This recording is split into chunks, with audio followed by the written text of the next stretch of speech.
Hi everyone, welcome back to my middle blog. তো সকলে কেমন আছো? তো আজকে হচ্ছে আমার বাড়িতে একজন এসেছে, আর সে কেউই নয়, শুধু আমার কাছের জিনিস। তো তোমরা দেখো কে এসছে, এবার গেস করতে থাকো কে এসছে। হ্যাঁ, ম্যাডাম দাঁড়িয়ে আছেন আমার জন্য। তো হ্যালো ম্যাডাম, কেমন হাই। আছেন? কেমন আছেন? ভালো আছি। হ্যাঁ, কখন এলি? এই তো। তো কেন এসেছে তার কারণটা বলি। তো আজকে আমাদের বাড়িতে একজন অন্নপ্রাশন ছিল, মানে আমার একটা দাদার আর কি ছেলের অন্নপ্রাশন, তার জন্য এসেছিল দিদি। তো ম্যাডামকে খুব সুন্দর দেখতে লাগছে। যাই হোক, দিদিভাইয়ের সাথে আমি একটুখানি ব্যাস ভিডিও ক্লিপে চলে এলাম। তো দুজনকে কেমন লাগছে অবশ্যই জানিও। তো মুখে কি হয়েছে তোর? এইগুলো কি হয়েছে কি করে জানবো? যে কি হয়েছে বুঝতেই তো পারছি না। এই তো দেখো না। আমি না যাচ্ছি।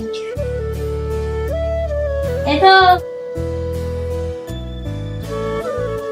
এটা চান খাওয়াতে নিয়ে যাচ্ছি।